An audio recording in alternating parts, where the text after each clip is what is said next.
laut akan marah. Dan saya berdoa dia akan marah sekali. Dan kemarahan itu akan sampai kepadamu. Alam itu punya caranya membalas kejahatan yang kalian buat kepadanya. Ya sama dengan kita manusia. Kau aduk-aduk, kau keruk semua hasilnya. Kau buang limbah tambang di darat pun ke laut. Orang gila apa kalian itu? Yang pasti laut akan marah kepada kamu yang selalu. Camkan itu. Kau akan tenggelam dalam laut. Jangan melihat keuntungan yang sangat jangka pendek di Indonesia, tetapi yang untung adalah Singapura. Luasannya semakin bertambah. Pulau-pulau kita semakin hilang. Ada 26 pulau kecil di Kepulauan Riau yang sudah hilang. Dengan adanya tambang pasir laut, yang terjadi adalah kerusakan, krisis yang berkepanjangan, bahkan lebih panjang dari yang bisa dibayangkan oleh pemerintah. Ekspor pasir laut bikin Singapura untung.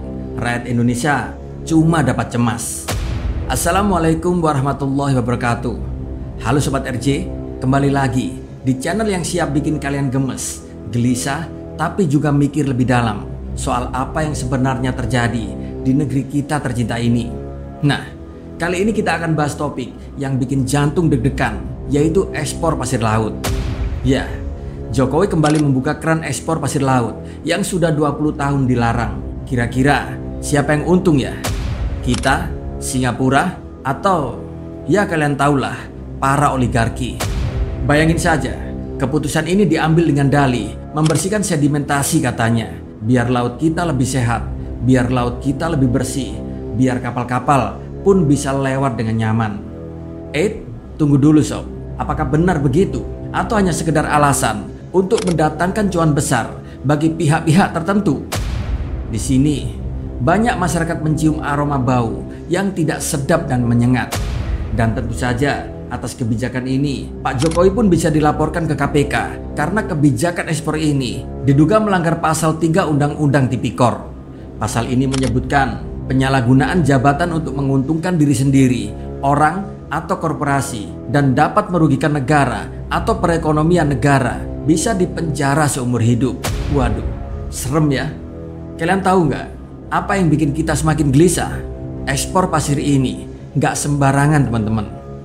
Singapura, negara kecil yang pintar, justru jadi pihak yang paling diuntungkan. Bahkan menurut Andi Satrio Nugroho dari Indef, kebijakan ini bakal memperlebar luas wilayah Singapura. Kalau sebelumnya kita melarang ekspor pasir laut sejak zaman Megawati, kini Singapura bisa kembali bernapas lega. Ya, karena mereka bakal punya banyak pasir buat reklamasi wilayahnya. Dan kalau Singapura untung, kita dapat apa coba? Di sini mari kita lihat datanya. Pada tahun 2024, KKP atau Kementerian Kelautan dan Perikanan menerima 71 perusahaan yang ingin melakukan bisnis tambang pasir di Indonesia. Tapi setelah disaring, hanya 66 perusahaan yang lolos dari verifikasi. Siapa mereka coba? Tentu saja bukan perusahaan-perusahaan kecil. Mereka adalah perusahaan-perusahaan tambang pasir besar yang berasal dari negara seperti Singapura, Jepang, dan Cina. Dan lebih parahnya lagi, KKP ini melakukan penunjukan langsung tanpa disertai proses lelang yang terbuka. Jadi di sini saya yakin pasti ada KPK mana ya?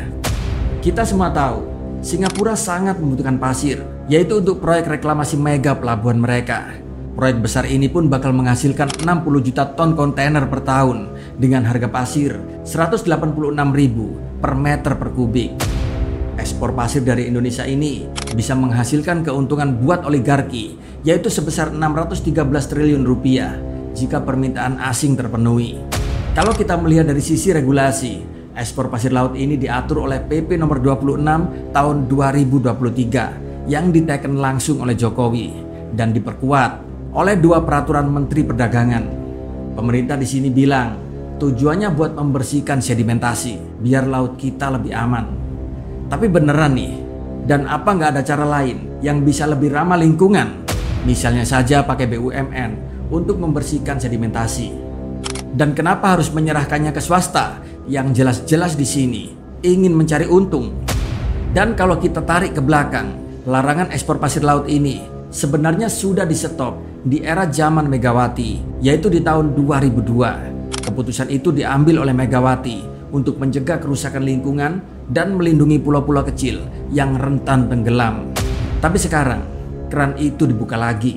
Apa kita nggak takut sama kerusakan lingkungan? Dan apa kita nggak belajar dari masa lalu? Jadi buat kalian yang masih bertanya-tanya, lalu apa dampaknya buat kita? Jawabannya di sini simpel. Pulau-pulau kecil di Indonesia akan semakin rentan terhadap abrasi. Pulau-pulau kita akan mengecil dan pesisir-pesisir pantai kita akan longsor, akan terkikis. Serta laut kita pun bakal kehilangan ekosistemnya yang penting. Dan ironisnya, negara yang paling diuntungkan dari kebijakan ini justru bukan Indonesia, tapi Singapura. Di sini Singapura akan semakin meluaskan teritori dan bisa jadi akan mencaplok teritori Indonesia. Di sini sebagai rakyat biasa, kita cuma bisa cemas melihat kebijakan ini berjalan. Kita tahu alam Indonesia itu kaya, tapi kalau terus-menerus dikeruk tanpa pertimbangan lingkungan, lalu apa yang akan kita tinggalkan buat anak cucu kita kelak?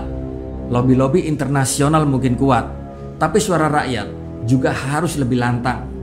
Saya mau minta dukungan kepada UGM, kalau bisa Anda lakukan judicial review Mahkamah Agung atas PP yang melegalkan ekspor pasir. Adik-adik mahasiswa, tolong telusuri ada nggak satu kata pun di dalam undang-undang kelautan tentang sedimentasi. Secara norma yuridis, PP itu tidak boleh bertentangan dengan undang-undang. Ini penting.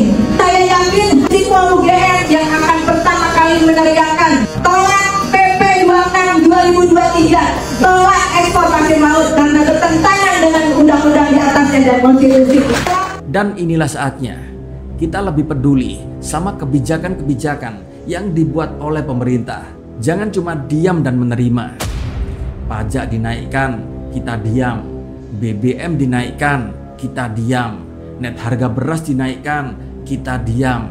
Lalu giliran ada adik-adik mahasiswa kita demo yang jelas-jelas mengkritik kebijakan ini, kita malah sensi menuduh yang bukan-bukan.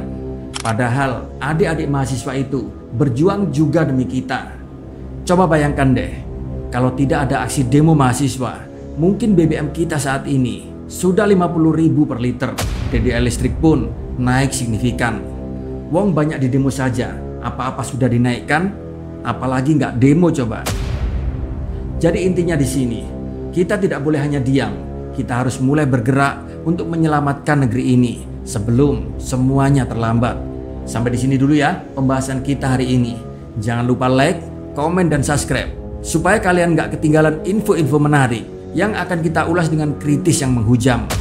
Tetap semangat, salam perjuangan, dan salam dari rakyat jelata. Wassalamualaikum warahmatullahi wabarakatuh.